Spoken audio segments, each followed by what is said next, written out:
I'm Angela Fairhurst, founder of Jerry Gadgets, a revolutionary solution for dementia care. Inspired by my personal journey caring for my mother with dementia, I developed patented sensory tools that engage loved ones, reduce anxiety, and create joyful moments without medication, providing much-needed relief for caregivers. Jerry Gadgets currently come in 3 silicone buckets with activities like flower arranging, shape sorting, and tactile fidgets, with more in development. Each Jerry Gadget is designed to stimulate the senses, fostering connection and communication, even at advanced stages of cognitive decline. Non-toxic, built to last, and dishwasher safe, Jerry Gadgets transform caregiving by promoting engagement, improving quality of life, and offering caregivers a respite from constant supervision. Discover how our innovative products can bring joy and meaningful interaction to your loved ones with dementia while easing the caregiver's burden. Visit jerrygadgets.com to learn more and start making every moment count. For a limited time, you can get 20% off your next order of Jerry Gadgets by going to www.ssww.com Jerry Gadgets for Dementia and enter the special Love Conquers All's coupon code LCA20. Get 20% off Jerry Gadgets today. When the world has got you down. Alzheimer's sucks. It's an equal opportunity disease that chips away at everything we hold dear. And to date, there's no cure. So until there is, we continue to fight with the most powerful tool in our arsenal, love. This is Love Conquers Alls, a real and really positive podcast that takes a deep dive into everything Alzheimer's, the good, the bad, and everything in between. And now, here are your hosts, Susie Singer-Carter and me, Don Priest. Hello, I'm Susie Singer-Carter. And I'm Don Priest, and this is Love Conquers Alls. Hello, Susan. Hello, Donald.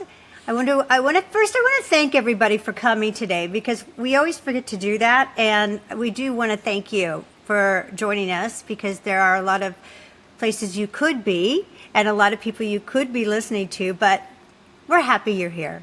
So thank you for joining us, right?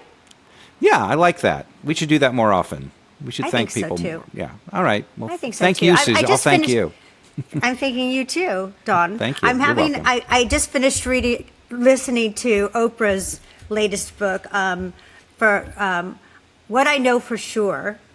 This is the second edition of this, because she wrote it, I don't know, a decade ago. And now she's revisited it, and it's filled with pearls.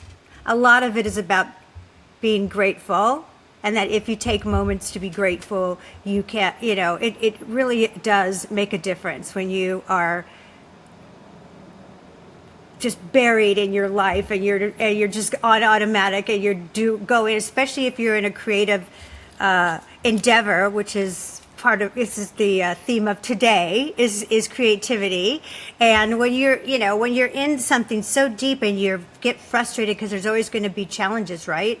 At least if you could stop and take a moment and say, here's what I'm grateful for. I'm grateful, for all the little steps that you've made, for everybody that supported you, for, someone who complimented, your whatever, your the way that you said hello. Thank you for saying hello. Someone, acknowledges that. That's so beautiful. And we take those things for granted. So I just thought I would share words of wisdom from Oprah. I like that. Yeah. Okay. Well, because you get so mired in what's wrong that you forget what's right. And there's a lot right that we don't tend to think about. And we need to think about. Well, we're hard on ourselves. We're hard on ourselves, right? Because we want to, especially if you're A-type and you want to do well and you think, oh, I'm going to, why didn't I do it that way? Why didn't I do, how about looking at what you did do and say, oh, I'm so happy that happened and that worked out well, right? And anything worthwhile is going to have challenges and issues. Nothing just happens. It just doesn't fall into your lap. If it did, everybody would be doing it. So, just acknowledge yourself for the things that you do well, and then be grateful for the people that are around you that can pick up the other pieces for you. Yep. Right? Yeah. It's like my Absolutely. first mentor, Sean McNamara, who directed, well, he directs a lot of stuff. He's got Reagan out right now, but he gave me my first breaks in this industry. And he always said, you know, his secret sauce was surrounding himself with people that were more talented than himself. So I think, you know, that is a humble way That's to. not hard for me. That would be so simple for me. That would be no problem. Got that one done. Done and done, box checked. And I'm Okay, thankful for cool. that. Yeah, right. Okay, me too. Yeah. Don and I always say, like, we make one smart person, because as a production company, was like some things like I would never think of, and I'm like, oh my God, Don, how did you think of that? And then the same thing with him, and so Yeah, we you fill in the we're rest like, of the stuff. Yeah. yeah. So anyway, speaking of creativity, we're going to talk about that today, art and all the lovely things that I love and you love and most people love, that and how it works into caregiving and dementia and Alzheimer's and other progressive diseases and everything in life, really, right? I mean, everything in life is more enhanced and more joyful, and I can't imagine life without art. I just can't. So why would we keep it from anybody? Boggles the mind, right? So Exactly. let's get into talking to our guest, and you're Let's going to do that. interview. You're going to introduce. Dr. Mark Rothman is a physician with over 20 years' experience in elder care, on art in dementia care, and aging at home. Dr. Rothman is CEO of Lizzie Care, a full-service dementia care company that provides the team, tools, and resources that families need to manage their dementia journey at home safely and effectively. He is changing the conversation around dementia and dementia care through the arts with his nonprofit organization, Dementia Spring, supporting the work of those who depict dementia in various mediums. Each week, Dementia Spring publishes an artist spotlight showcasing this work, including a recent piece that we are familiar with, none other than Susie Singer Carter's Oscar-qualified short, My Mom and the Girl. You might have heard of it. Each year, the organization provides grant funding, technical support, and marketing to artists and art programs via the Dementia Arts Impact Award. We are so excited to dive into this wonderful world of creativity. So let's say hello to Dr. Mark Rothman. Hello, Dr. Mark. Hi. Hey everyone, how are you? Hi Susie, hi Don. Hello, Dr. Mark. We're so excited to have you here today because it's our favorite subjects that we were talking about, right? So educating people about dementia and Alzheimer's and progressive diseases and destigmatizing and talking about how we do it with the arts. And I think that you are a hero for this. So thank you for leading the way and also supporting artists that want to, also be a part of changing the narrative about Thanks, it. Susie. So thank you. Thanks, it's great to be here. I'm really grateful for you guys. Thankful for your kind introduction, Don. Thanks for that and for calling out some of the work that we do here at Dementia Spring and the foundation, the nonprofit that's behind Dementia Spring. And grateful to you, Susie, for connecting with us, sharing with us some of your amazing work. I really loved watching your film, and I'm excited to continue talking to you all about the arts and dementia. It was really a labor of love is how this all started for us here at Dementia Spring. I'm happy to share a little bit about that with you and talk to you about Lizzie Care as well, which has really allowed me to be doing dementia and Alzheimer's work all day, every day, kind of using both sides of my brain, right? The medical side of my brain and the business side of my brain, but also the artistic side.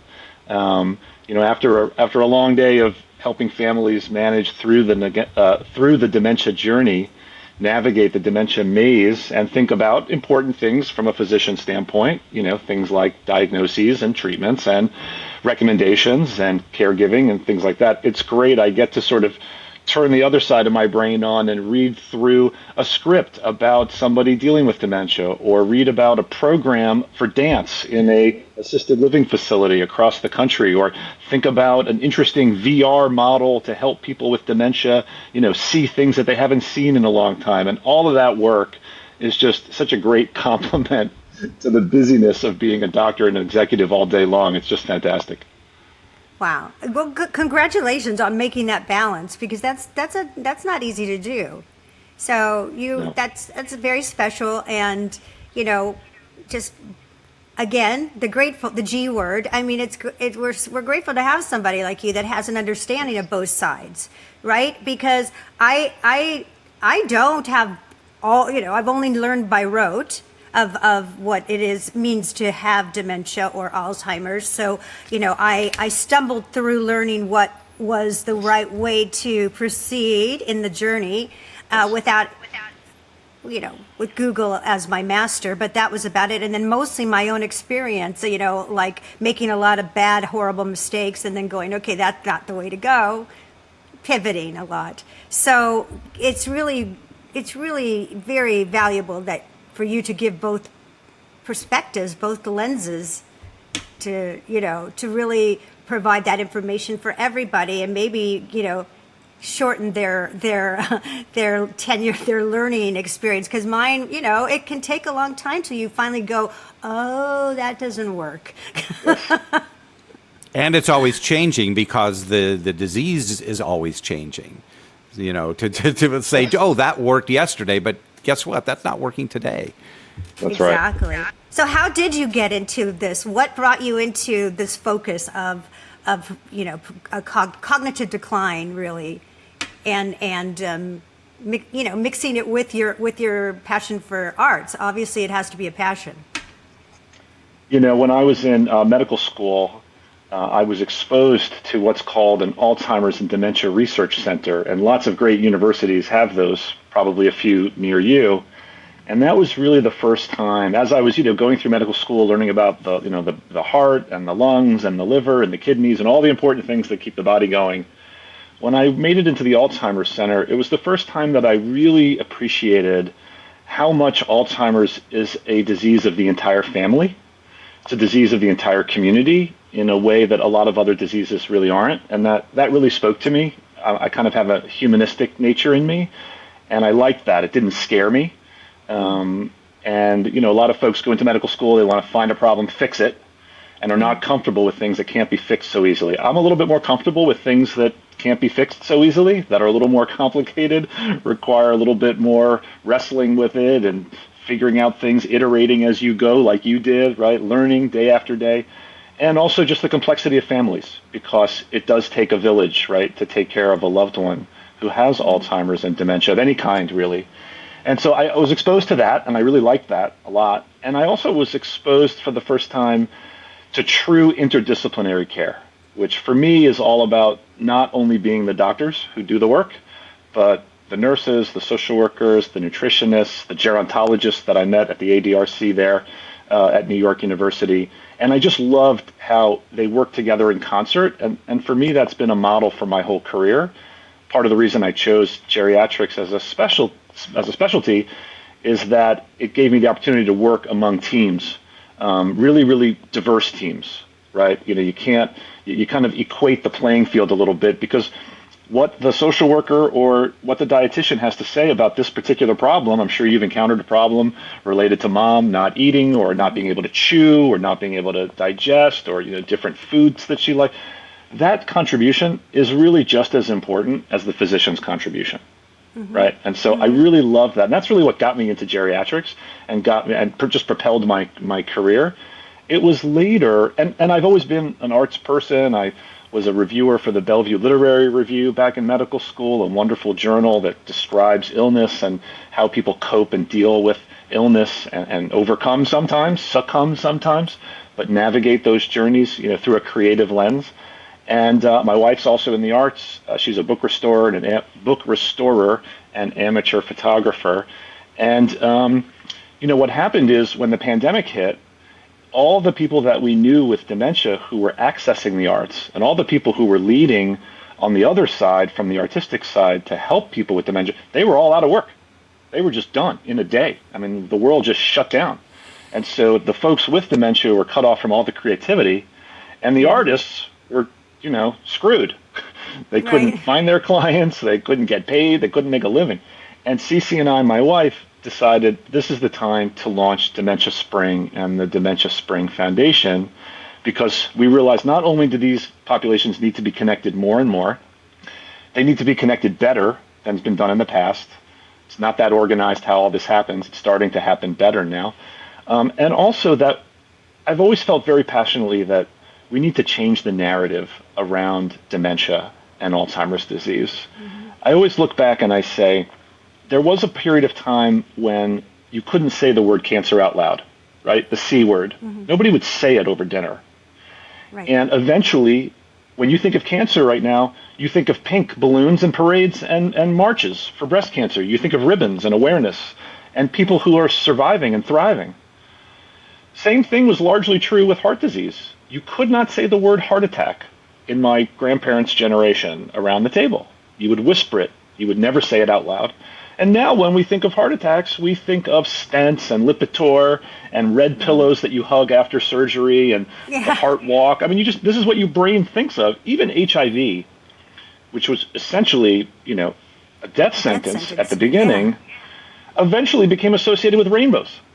So I knew that in healthcare, the same thing can happen for Alzheimer's and must happen for Alzheimer's, because the prevailing view, when you say the word out loud, is nursing homes and wheelchairs. Right. And that does not represent the totality of the experience of Alzheimer's disease anymore, at all. No. Granted, in the past, people were hidden. They were kept away from their neighbors. They largely were made prisoners in their own homes sometimes. There's an enormous amount of shame and fear. That still exists. I'm not denying that it exists. But the reality is that tons of people with Alzheimer's and dementia are living today. They're living their lives. As I joke sometimes with people, they don't love to hear it. People with mild cognitive impairment and early dementia are on the roads with us. I was going to quote you. I was going to quote you what you said about when you were, presenting my film. You said, I'm going to quote it. You said, as I remind folks all the time, persons living with dementia are all around us in the supermarket and at the park, in the theater, and even driving. So, right? And I love that. I love that you say that, because it's true.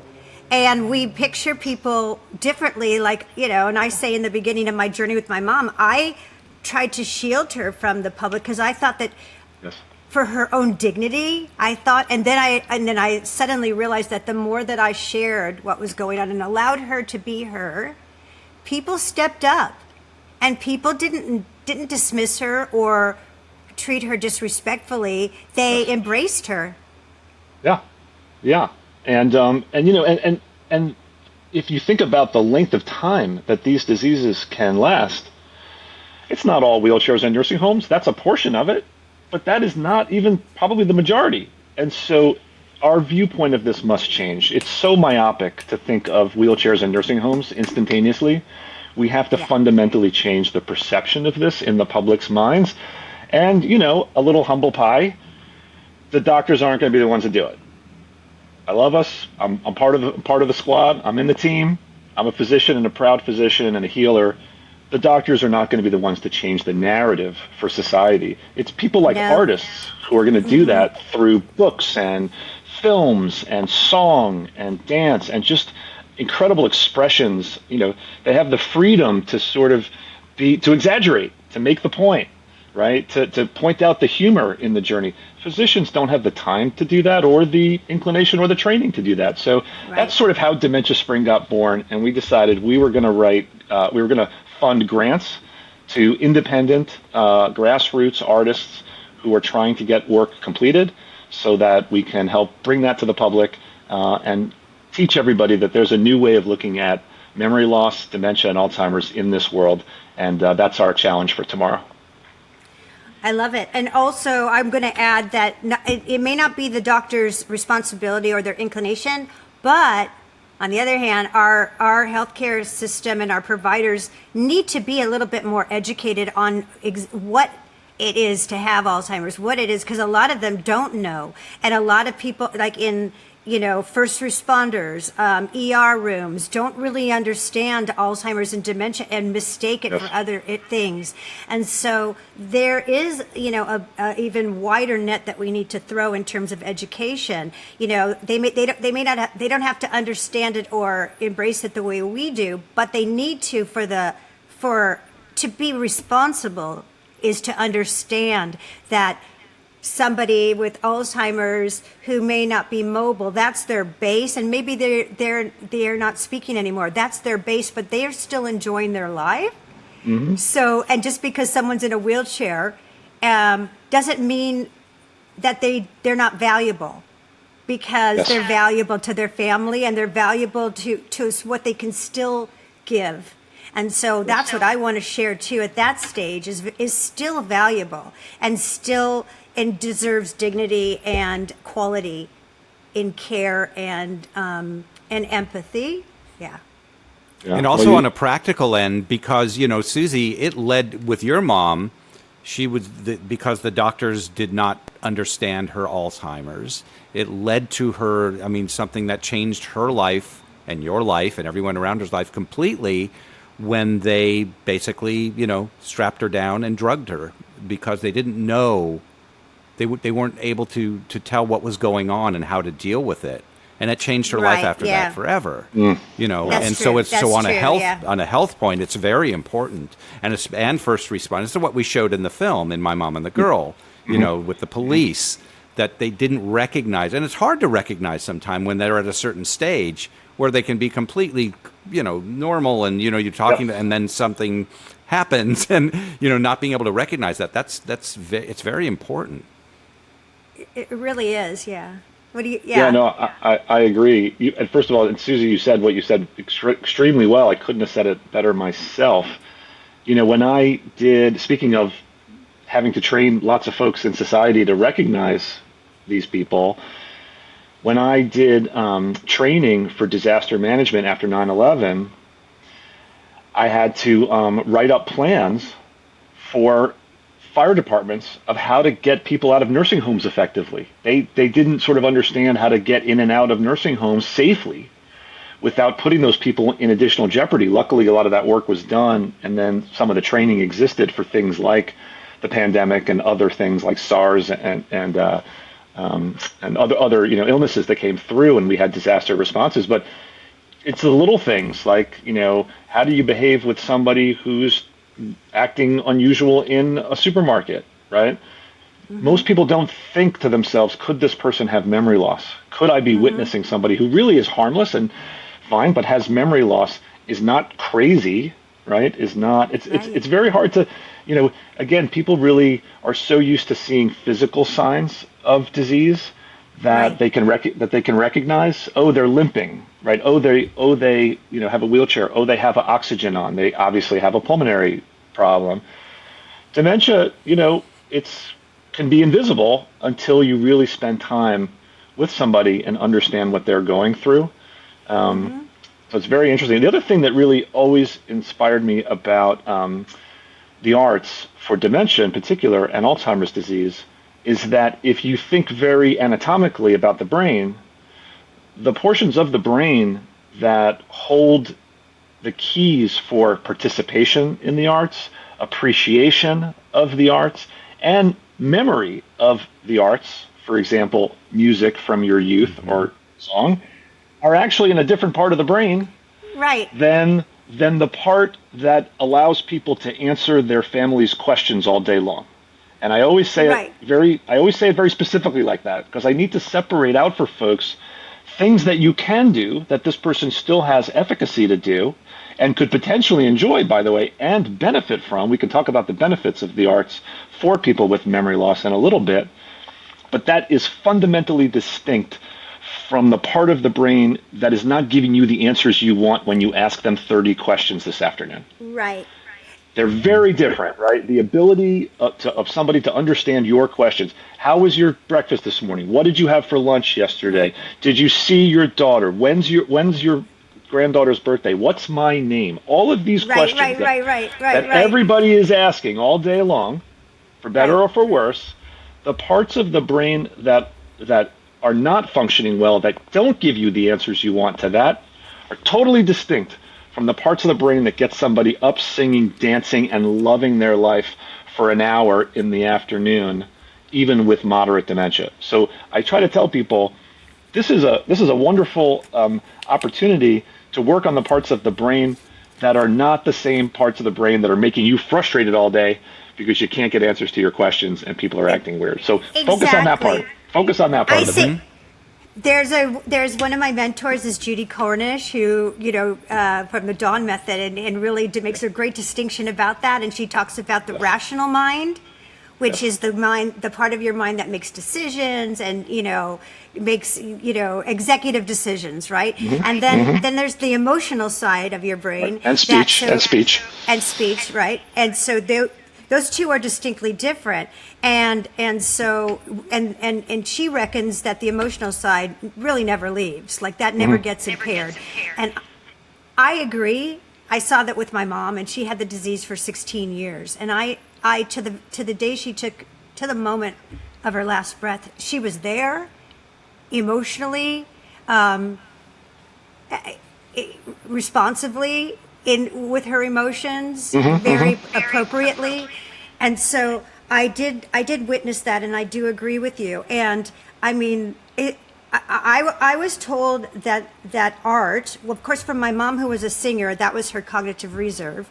But I was told that art is stored in the hippocampus, which doesn't get affected. Is that true? Or it's the opposite. It's the speech and a lot of the logical stuff and processing is largely in the hippocampus, and the emotional pieces are stored elsewhere. The response to color, the response to sound, the emotional responses are stored elsewhere. So we've heard all for a long time. I think people. Am I too dark for you? I apologize. Oh, it's very dramatic. It's great. It's right. The sun went behind a cloud. I'm sure it'll come out in a minute. It's great. You're fine. So we've heard for a long time, and I think a lot of people know that music is definitely something that that taps in. But now you've explored all different mediums. You're very and are we finding the visual, what are those different mediums? How did you find that? Why they can respond to that too?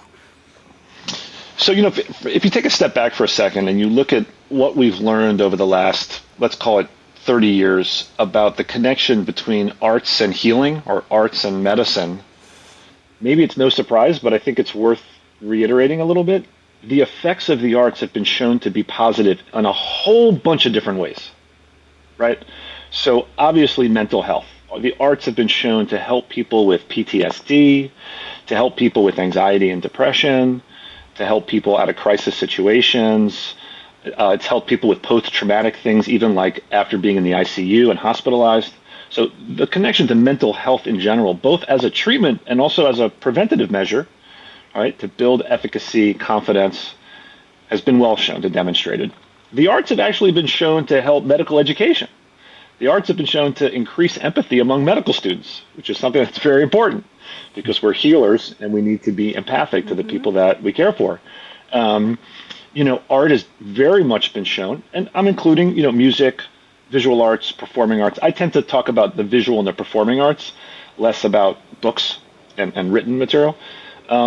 It's been shown to be great for pain control and for modulating the need for aggressive opiate therapies, right? You can decrease the need for opiates by helping people use the arts to get through their pain crises and improve their quality of life. And then obviously in dementia, obviously with children, the arts have been shown to help tremendously in many diseases in children with coping, as well as with efficacy and confidence. And for dementia, the arts has been shown very nicely, pretty consistently, to improve mood, to decrease anxiety and depressive symptoms, to improve quality of life for caregivers, to potentially reduce neuropsychological symptoms and the need for strong medications that sometimes get used for those symptoms, And it's actually been shown to improve some short-term memory, maybe not permanently, but to improve some verbal fluency and improve some autobiographical memory in people living with dementia, even partially advanced. So, it might sound strange for a physician to be talking about using the arts in the care and the treatment and the support of people with dementia, but it shouldn't come as much of a surprise to people. So I think it's always worth kind of backing up and reminding ourselves that the arts, to your point earlier, like they're everywhere, they're beneficial, and it's actually been studied with research. Right. I think one thing that just to double up on that is that, when my mom was, obviously she was, I say, straddling the fence, which is when the movie was taking place. So she knew she had Alzheimer's, but was fighting against it. Right. And when sometimes she would say to me, I don't know, when I get addled, I can't think. Like, I can't think when I get addled. Yeah. So which is to get, anxious and when you can't remember something, we all get anxious. Well, how many times have you gone, oh my God, I just had that. It's like, oh my God, it's scary when you can't think of something. It's frustrating. It's scary. It's embarrassing sometimes. And all those things exasperate the manifestation of the disease, right? So when someone is calm, like my mom, when I would give her music, because music was our magic sauce, that was our magic sauce, and comedy, I would see her relax. I would see those synapses work so much better.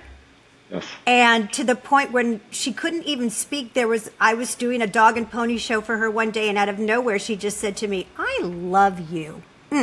Like that. And that was like, to me, that was like she ran a marathon. I've said that before, because at that point, it was really difficult for her to get a word out. And so, but she was so relaxed that it allowed her to, whatever it takes, I say, like she looks for the word, finds it, gets it there, puts it on the muscles, and then gets it out. It's a lot when you have Alzheimer's, right? And yes, I think that we need to keep that in mind. And another thing, to your point, is that making it more difficult on somebody with, like, arts makes it easier to communicate. When it's not easy, it creates a shutdown. It does. It just shuts them down. So, like, one thing that Judy taught me was when I would go into my mother's room to see her, when I go to visit, I would never say, hi, Mom, who am I? Or I wouldn't say, hi, do you know who I am? I would say, hi, Mommy, it's Susie, your favorite daughter, I'm here. And then she'd get a big smile on her face, right? Because she didn't have to think. I told her the answer. Yeah, 100%, 100%. And I always think about it also in terms of what I call the pervasive isolation and the pervasive sort of loneliness of the dementia journey. And the way I think about it is it sort of emanates out, because for the person with dementia, almost every single family that I work with dementia of any stage, really, even early, their world has already started to shrink inappropriately quickly. And a lot of what I focus on is trying to make sure that we stop that from happening and actually expand the world a little bit again, for everybody's sake. Because what happens is when the world shrinks for the person with the disease, I find that for the family around them, or at least for the number one caregiver, which often is someone like yourself, their world starts to shrink too. And so you end up in this sort of weird cycle of shrinkage.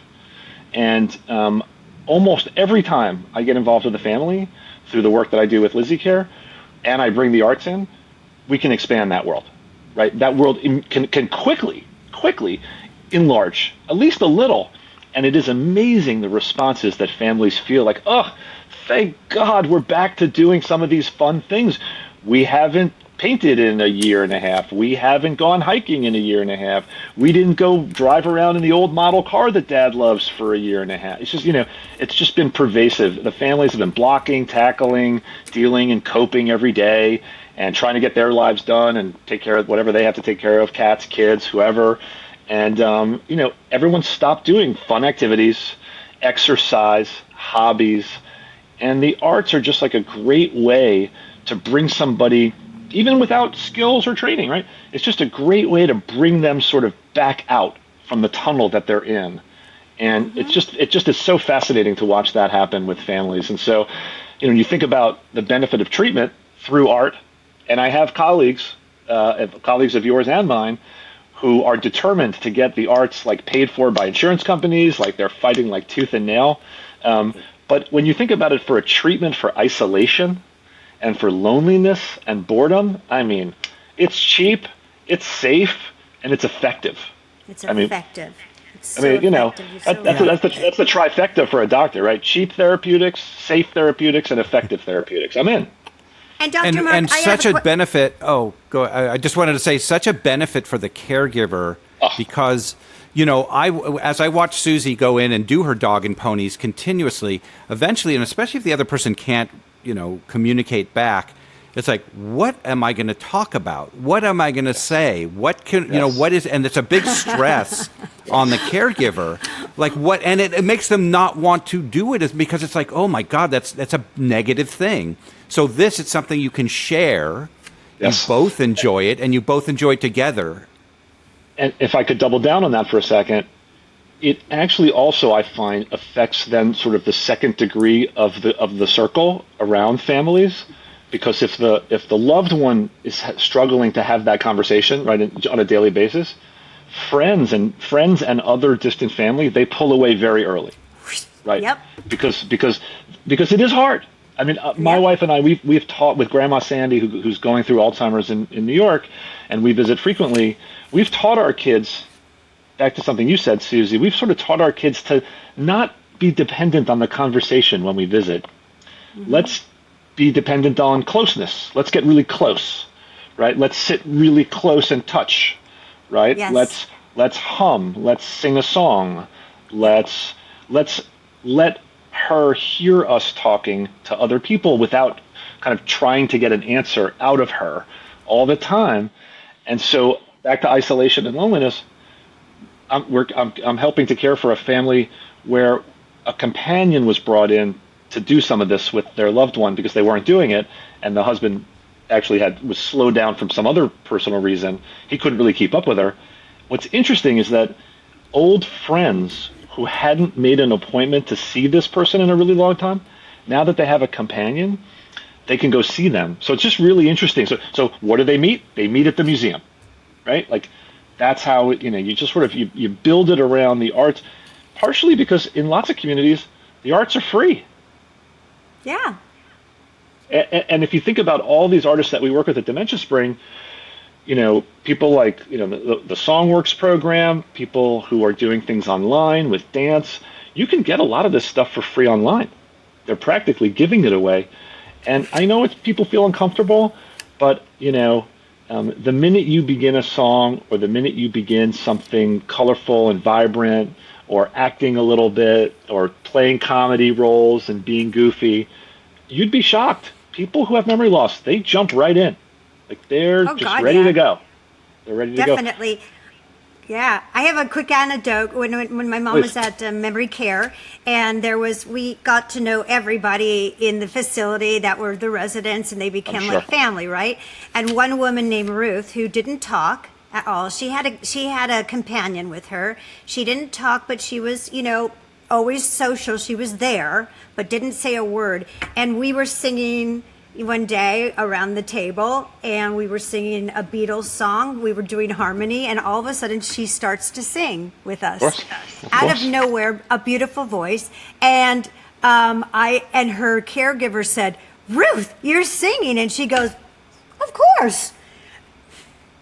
It was so incredible. Like I get chills just saying that right now, because I remember that was, I always knew that music worked with my mom, but then I saw it, and also to add up to that is like whenever I would go, my daughters are singers too, we'd sing a cappella, or we'd put on an album and sing along to it. Everybody came around. Everybody, sure. They loved it. Right? For sure. Yeah, for sure. We'll be right back.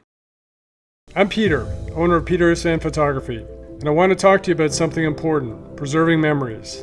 Time moves quickly, and before we know it, those we love may no longer be with us. For the last few years, I've taken complimentary professional headshots of seniors in a local retirement home, helping families capture the essence and personality of their loved ones through beautiful photos. I've seen firsthand how meaningful these images can be. When I photographed my own parents, I realized how powerful it is to have these lasting memories, photos that capture smiles, stories, and the unique spirit of the people we care about most. If your parents or loved ones are still with you, don't wait. These images can bring comfort and joy for years to come, whether it's for remembering silly moments or honoring family history. My message is simple. Get photos of your loved ones while you can. Hire a local photographer, use your camera, cell phone, whatever it takes. Just do it now. For more information, visit peterisfanphotography.com. So, in terms of arts, like I know from my mother, there got to a point, not very long into her disease, when it was difficult for her to watch a movie, right? And because she's very Zen, like, Alzheimer's is the epitome of Zen. So she couldn't keep the narrative. She couldn't keep the string, the thread at all. And it was frustrating. So very quickly she'd be off looking around. She's not really watching. And I think just becomes a source of frustration. And I see all the time in nursing homes where they just wheel people into a room with a movie going, and and no wonder they're asleep because they can't follow it, right? Yes. What do you think we could do about that? Well, there's a lot of great programs that are out there. They're all sort of small, cottage. They're happening. They're just beautiful things that are happening, usually by the strength of will of the recreation therapist in the building. But there are folks who are doing all kinds of physical, tactile things with yarn, with thread, with colorful ribbons. There are people who they always have music involved in that, right? They make sure that the music is happening. Some of the more structured programs really have it down, right? Where it's sort of like we start out with a song, right? We sort of wake up the creative brain. We wake up the creative spirit with a song together. So everyone's sort of singing and getting in the mood, and it's triggering very deep and old memories from childhood, from camping trips, from church, from wherever those memories are deep down. And we know that people with dementia have the old memories still ingrained there. They can't remember what they had for lunch yesterday, but there's imagery from the very, very remote past that stays inside the brain for a very long time, not always easily accessible, but when you trigger it with a song or with something like that. So programs like that will start out with song, then they'll move into something more tactile with colors and with shapes, with pens, with things to do on a paper, things that stick to things, very, very unstructured, let people do what they can. Usually the successful ones sit people around a table because that socialization, that sort of being together and having activities together and hearing little bits of laughter and little bits of cajoling, that's actually very social, right? I mean, that's a very social thing. Most of the time in places like that, they're only put together at tables for eating. Right. So eating is essentially a silent activity.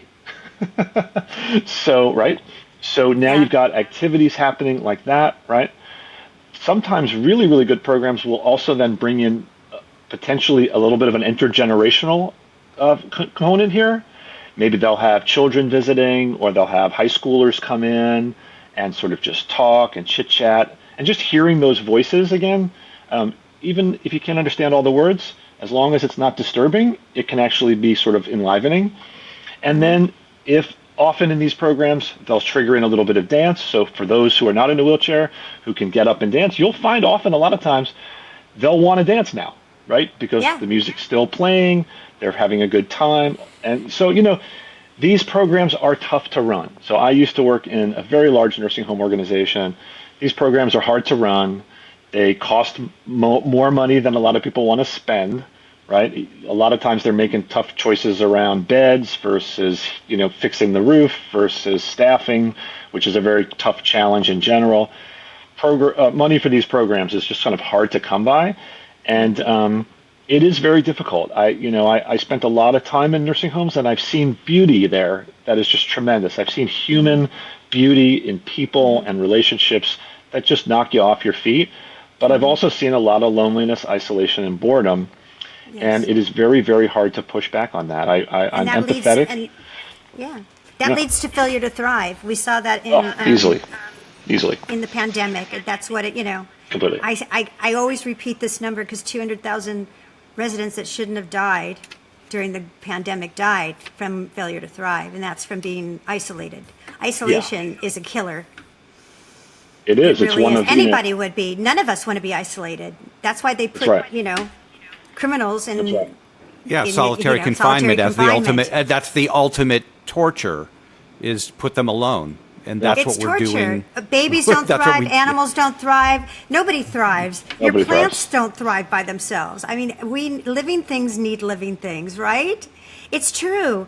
It's really true. So, and it really breaks my heart that, and it's why we're doing No Country for Old People, our documentary, because to hear you say that there isn't enough money to, have these programs that are vital to life, because they are life. Yes. Life is not just getting medicine and eating. That is Yes. not the extent of a life. No. So that if you're going to call yourself a nursing home and not in a nursing institution, then you need to provide those kinds of an access to that kind of life, right? That portion of life, which is stimulation and Yes. happiness and art, all that stuff. So entertainment, recreation, and Yes. and there is enough money, Mark. There is enough money, folks. There is enough There money. is enough money. Definitely out there. There's no question. I've seen it, and I've seen it done really well. But it's often intermittent, right? It's not as regular as it needs to be. It's not as structured as it should be. It doesn't always have the best leader leading it. So it's Right. tough to make it work. One of the projects that we funded at Dementia Spring is the Day by Day project out of Columbus, Ohio, which essentially is a silent disco dance arts engagement tool that they've brought into assisted livings and nursing homes now pretty much across Ohio. They've really succeeded.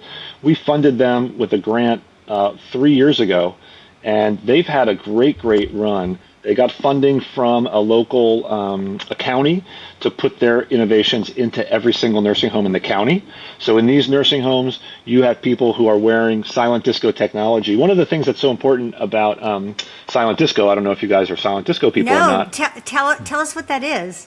So the Silent silent discos are, you might have seen these at fundraisers or at benefits or at parties. It's where it's a dance, it's a club, right? It's a disco, but instead of hearing the music out in the room, which is what you're used to when you walk into a room for a disco, every single person is wearing headphones, and the music is playing only for them. Oh, no, I've never heard of this. Okay. It's very cool. Teenagers know all about it. Any teenagers who are watching your podcast are rolling their eyes right now. Okay, sorry. We apologize that we're catching up to technology and the real world. Yeah. So thank you for teaching us. We Yes. appreciate you. We're grateful for you. Yes, grateful for you. But it's great. It does 2 or 3 things. One of the things is it makes the room less loud and crazy, right? Cacophonous, because there's no music playing out. Anything. It also lets different channels be programmed so that some people in the room can be listening to a different song than the other people in the room, but they're all still dancing. Brilliant. It's brilliant. Which is brilliant. So if you need to program some 40s tunes versus some Beatles tunes, Right. you can do that, right? Some people like Frank, some people like, John Lennon. So Right. so you could have them in the same room. If you knew their tastes, you could give them headphones and they'd hear their music, not what everyone's hearing. Not everyone in the room is hearing the same music. But what's most important, in my mind, from the medical standpoint and the physiology standpoint, is that a lot of the problem for people with Alzheimer's disease on the listening side is that the streams are always getting crossed, right? Think about a room at a Christmas party. There's too many voices. Think about a time you went to a restaurant. Sure.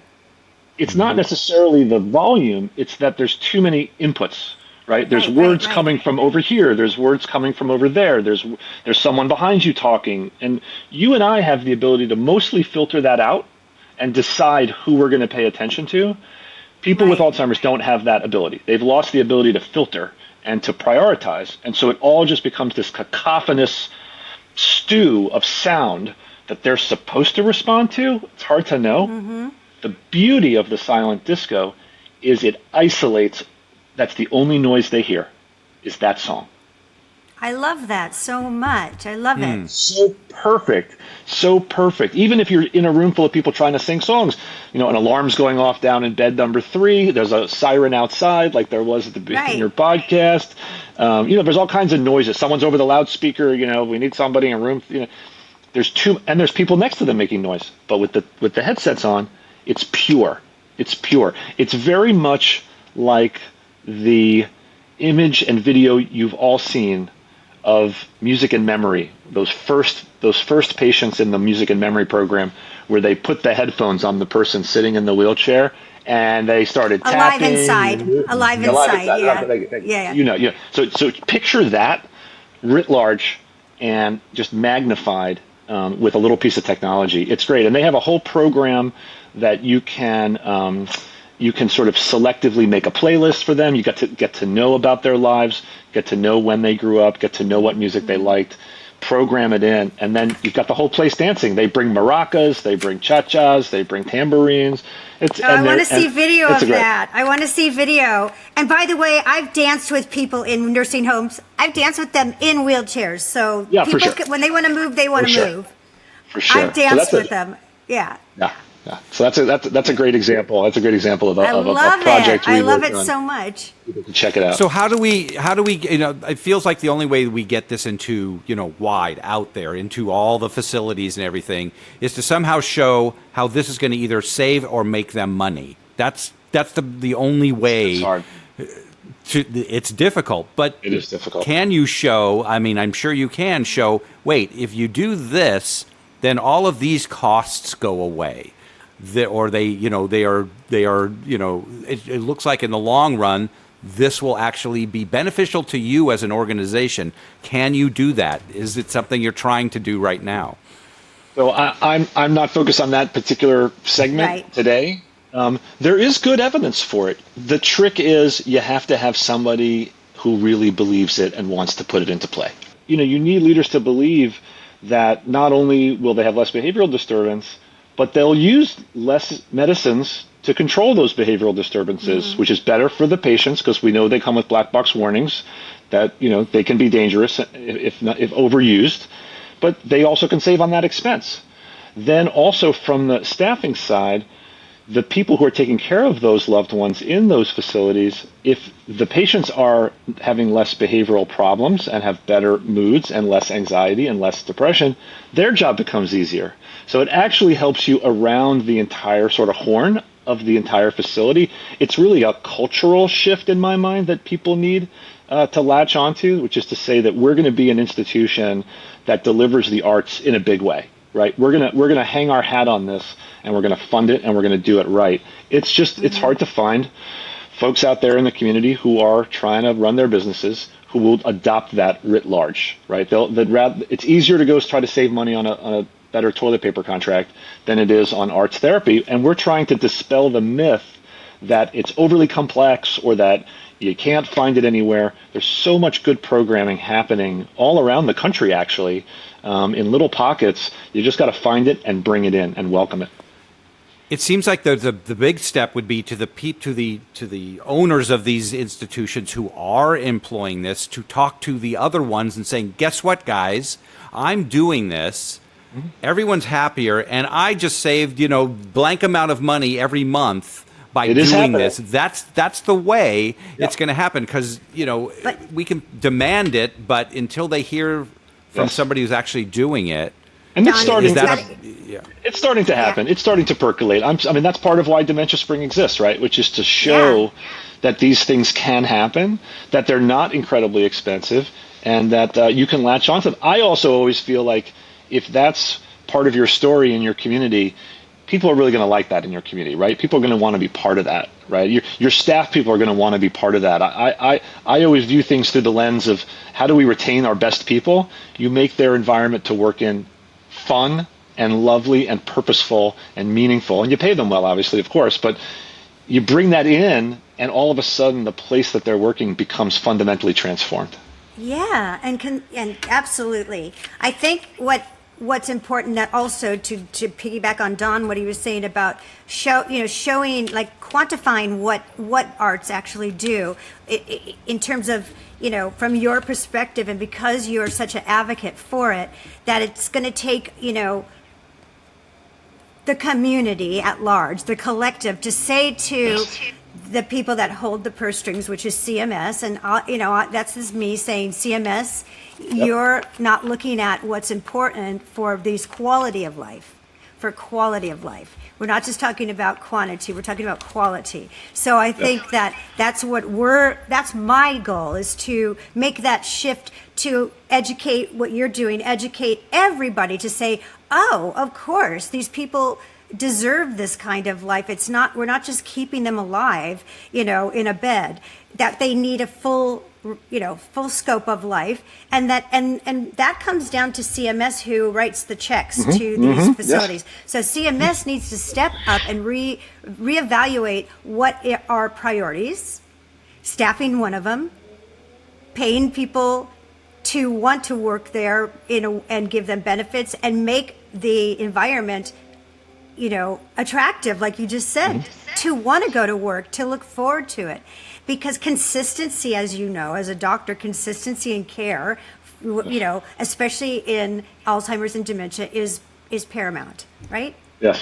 And CMS has actually recently taken a really important step in trying to address some of the needs of patients and families dealing with dementia, especially at home.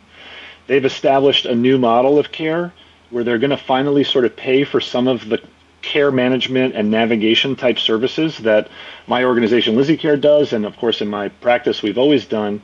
But CMS is finally going to start paying for folks who have expertise in dementia and what the journey looks like to counsel families like yours over time. The truth is that today you can go to primary care a lot, but they don't have all the resources to help you on your dementia journey.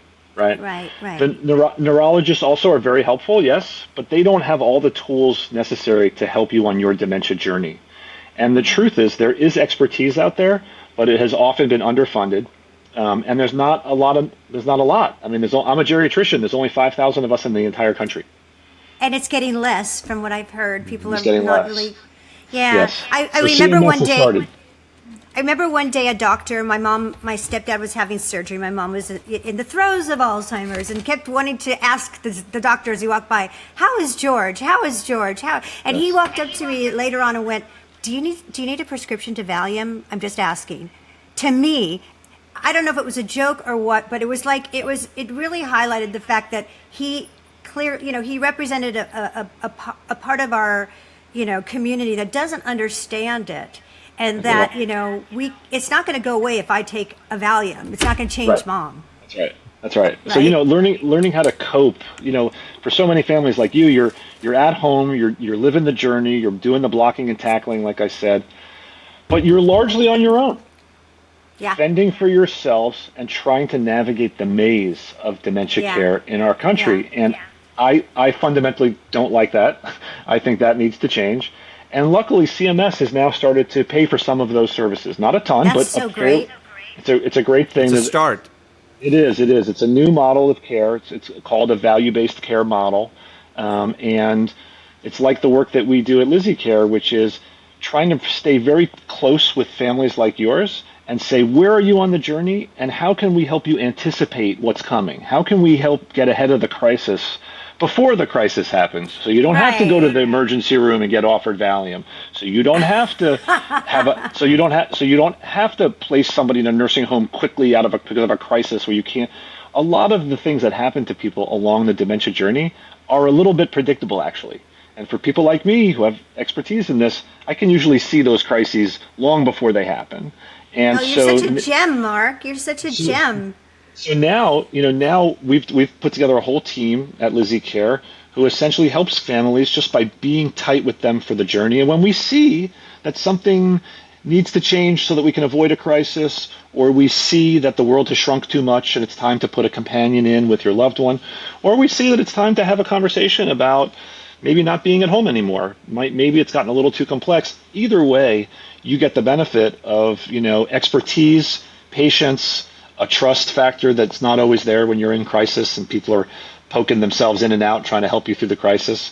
So it's really great. I think CMS is kind of, it's a innovation program, so it's called a pilot, but I think they're beginning to tiptoe themselves into the dementia situation in America, seeing how many people are dealing with it today and how the new medications are going to put pressure on CMS to help more than they ever have before. They've mostly left it to families and to Medicaid to deal with. The reality is they're going to have to get a little more proactive, and this program is designed to do that. So we're pretty excited about it. And is this program, is it A, available everywhere, and B, is there a cost to it? How does that all work? So it's for people who have a diagnosis of dementia. It's not available everywhere. You kind of have to find those practices and organizations that have gotten themselves sort of certified and credentialed in the program. We're called participants in the program. And as long as you can find one of them, you can look it up on the internet on CMS. The program is called GUIDE, GUIDE. It stands for Guiding Some Kind of Improved Experience in Dementia. And you can figure out if there are guide providers in your area and see if you can get connected. Some of them are already big medical centers. So the big medical center that some people have already started going to, right? Maybe there's a dementia research center at the university. They might have applied for the guide model. So they're probably already doing the work for you, for families. But at least now they get a funding source and they can expand their programming to bring on more coaches for families to give coaching. They can bring on more care managers to help navigate the journey and find resources for you instead of telling you to go find resources for yourself. There are a little bit of a focus on medication management because we know that in people with dementia, the risk of polypharmacy, taking too many medicines that are interacting with each other, is a big risk. And there is some money actually set aside for respite services. It's not a lot. It's not a lot per year, but if there's a weekend that someone needs to get away or there's a surgery that somebody needs to go to, there's an opportunity to have Medicare pay for some of that respite service through the model. The model just started a few months ago. Our organization goes live on it in the spring. So it's going to be a bit of a slow rollout, but it's coming, and it definitely represents an important step by Medicare in my mind into Alzheimer's. That's a good shift. That's really good to know. That's very, very. That's very good to know. Yeah, it's heartening. Yeah, it's encouraging because I've been saying that for so long. We've been saying we can't control bad players. That we can't. So we have to create it. We have to create how it has to be, and then they have to back into it. So they have to back into the way it is, so that we can avoid the kind of, lonely lives that you're talking about, very small lives that doesn't have to be that small yet. So I think you're an incredible human, and appreciate you so much. I mean, I'm so much more impressed with you. I had no idea what to expect, and you have so much to offer, and your compassion is just beautiful, and thank you so much. It's very moving for me. I just love what you're doing, and your Lizzie Care is just awesome. I mean, it should be everywhere, and how you support the arts is just phenomenal, because America sucks about when it comes to supporting the arts. Almost every other country has all kinds of funding earmarked for arts, and we have zero. We are on our own. So, it's God bless you for doing this for other artists to get their beautiful work out there. And, we're all grateful to you. Thank you. Thanks. I appreciate that. I'm grateful for what you guys are doing. I mean, you're bridging the gap for people, and you're making Alzheimer's, understandable for people, and you're sharing your story. And that's so much of what Dementia Spring is trying to do, whether it's, Sam Simon and his play Dementia Man, where he tells you how he's grappling. He has a diagnosis of dementia, by the way. He is performing, one of the only performers that we know of who has Alzheimer's disease and is on stage on a regular basis. We're looking for others. If you find others, let us know. But when I'm on the phone with Sam, he always says, I might be the only one. I'm not sure. It's also like Greg O'Brien. You're familiar with Greg O'Brien that wrote on Mars, and Yep. I had the honor to interview him on our show, and he just blew me away because he's been living with Alzheimer's for a very long time. That's and right. His cognitive reserve is his journalistic acumen, right? And so I was like, how is he remembering all this? But he said to me, Susie, I write everything down immediately. I write it all down. And I just think these kinds of people, like you said, like what is his name that does the one-man show? Sam Simon. Sam Simon, which I have to see that show. I've heard about it. Cool. And Greg O'Brien. These are gifts to all of us to get inside what it's like to live in this journey, live underlined. Yes. One of the things that I also love about the arts piece, I'll reference another organization we work with, Flaco Jimenez and the Oye group in Brooklyn. They have a project called Mercedes, which we latched onto. We love the Mercedes project, and he's going to be performing at the Brooklyn Academy of Music with the Mercedes program, including some virtual reality about living with dementia, seeing things through Mercedes' life. One of the nice things about the arts, I find, is that it really also lets us reach other communities that are harder to reach when all you've got is sort of white coat, institutional, university programming.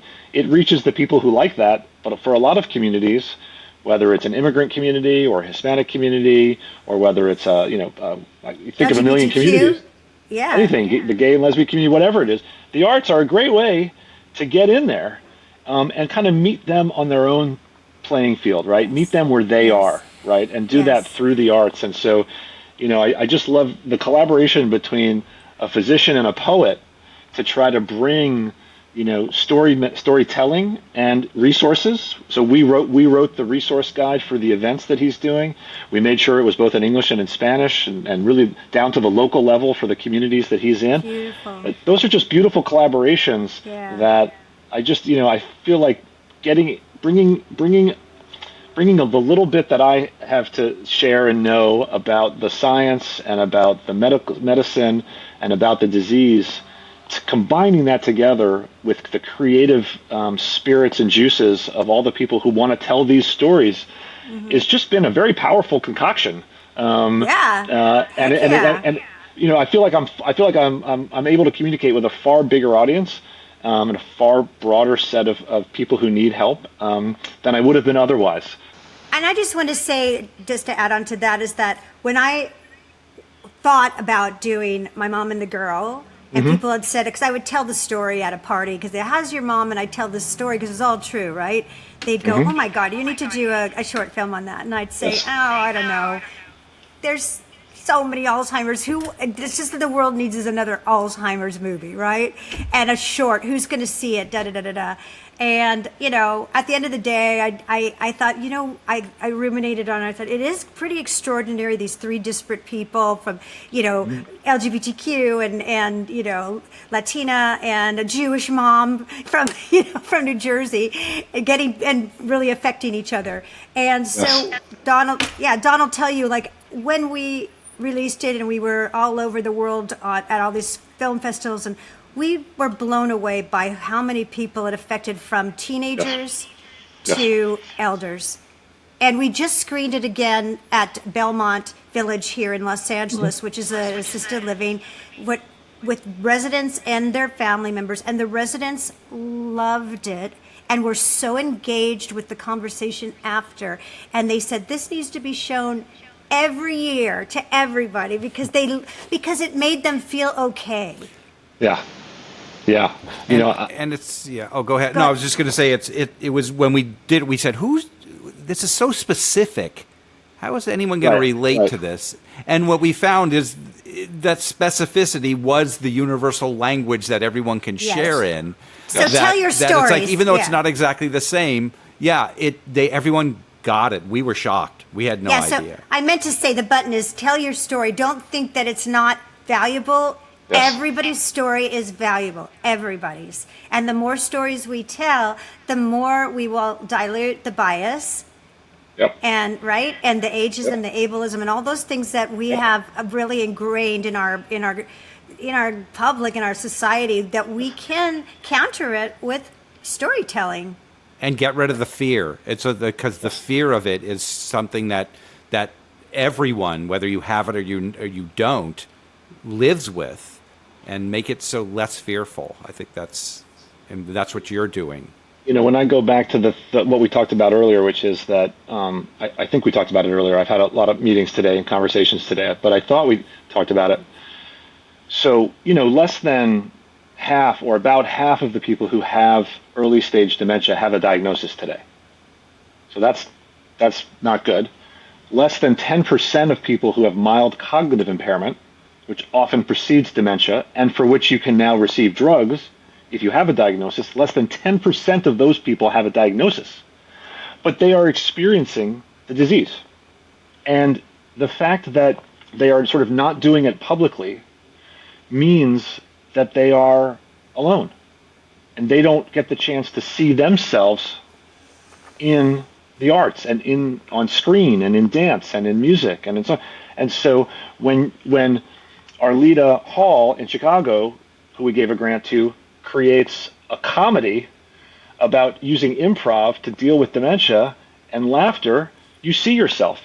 When people like Sam talk about what it's like to get a diagnosis and to go home and tell your wife about that, and to decide whether to take a trip or not, or whether to even do this play, you see yourself in it, even if you haven't acknowledged the disease to yourself, or if no doctor has told you that you have the diagnosis. So I often feel like, we talked about wheelchairs in nursing homes on one side of the spectrum.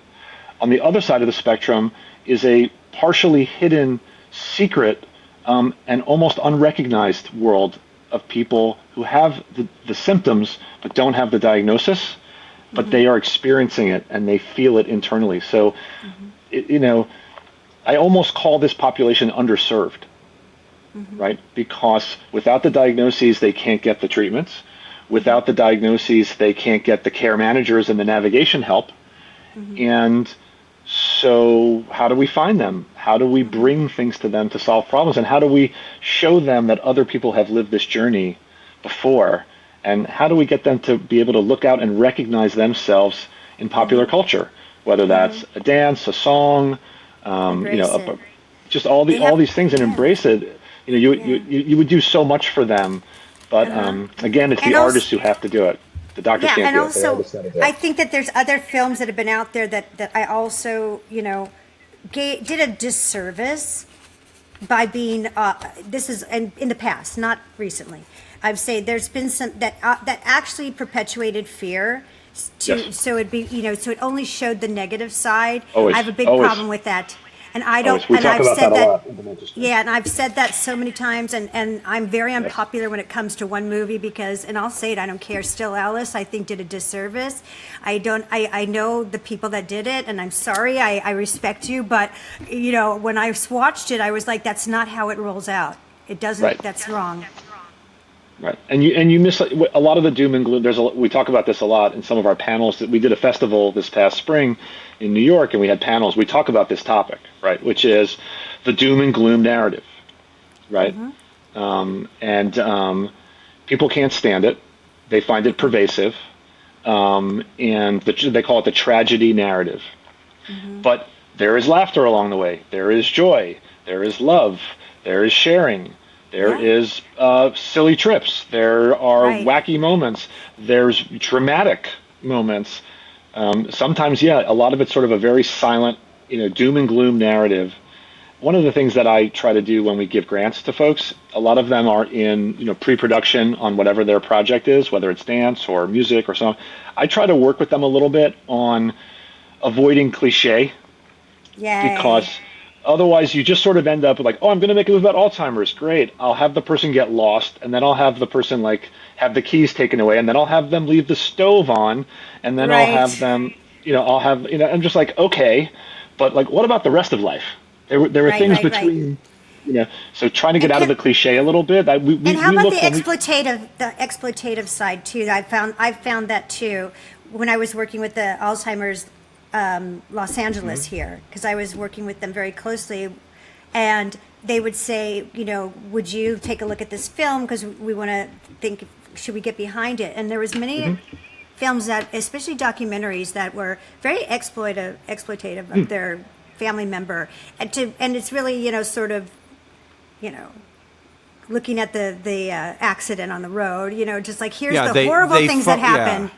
They focus and magnify the indignities. Yeah, they focus and magnify the indignities, and to show, when you have this, you have no more dignity. And it hurts my soul to watch those things. So I would say no to certain things like that, because I said, no, I don't want that perpetuated. By the way, people that have cancer, people that have, MS, we all suffer indignities, but those are private. We don't need to share those. That's not for, that doesn't make or break you as a human being and doesn't define you as a human being, right? Do you agree? Yeah, we talk about this a lot too when I get artists together and we do panel discussions about this, is sort of what is the proper amount of exposure to essentially decide that someone with memory loss who may not be able to decide for themselves whether they want that level of exposure, how much is appropriate to do or not do. I think before social media, there was a lot of thoughtful conversation about this. Right. I think people really wrestled with whether it was okay to take photographs. I mean, I've got many photographers, and we work with the Bob and Diane Fund. Oh yeah, I know them. People take photographs of people with dementia, which I think is fine, and sometimes those photographs are very personal, but sometimes they are showing how personal a journey it is, and I appreciate that. But that person may not have given consent. They gave passive consent. They obviously love you, and they've probably watched you be a photographer your whole life, and you've probably been photographing them your whole life, but they didn't give permission for you to publish it and, put it out there, but they trusted you for everything, and you've made the decision to do it, to communicate something, to collaborate. Right. A lot of artists, when they talk to me about using the subject, the person with dementia as the subject, they talk about it as a collaboration from the artistic side. Like, I've had artists say to me, when my mom and I they would say, my mom and I collaborated on that project, and I remember the day the collaboration was born. Something happened, there was some magic, and they said that was the collaboration, and I've chosen to share that with the world, even though it shows Mom in some compromising situations that you and I might not really want to share. I think there was a lot of thoughtful discussion about this, and what are the limits to that, and how far you can push it or not push it. It's a great conversation. With social media, it's tough, right? I mean, the world is so permissive about imagery now that, most of us with phones are generating at least 5 or 6 pictures a day on something, whether that's the sunset on the ride home or a selfie with your cousin, or, I got something leaking from the heating duct. I photographed it and sent it to my wife. It's just everyone's taking pictures of everything now. And I don't know what the right balance is, but I agree with you in situations where it seems oddly exploitative or oddly just embarrassing to an extent that was unnecessary. Right. I don't know that act robs them of dignity. When I talk about dignity, I'm usually talking about how do we preserve someone's dignity personally amongst us, right? How does the day-to-day for this person feel? How do their experiences feel minute to minute? When I talk about dignity, I'm not so much talking about whether or not their underwear got put on social media or not, but it's an issue. It's a hard issue, and it's been made more complicated now by the ease with which people can create imagery and stick it wherever they want. Yeah. I think that when there's no takeaway from it, meaning that here's the indignity and it's just to show how bad it is. That's it. There's no lesson, there's no knowledge, you don't take anything away from it. If you can then take that indignity and say, okay, and learn something from it, or enlightened, then I think that's where the conversation hopefully would go to, as opposed to just, this is bad. Look how terrible this is. Yeah, Yes. I mean, That's it becomes it's like clickbait, or it's like, Yeah. any movie. If you're going to do a sex scene in a movie, does it serve the story? Or is it just porn?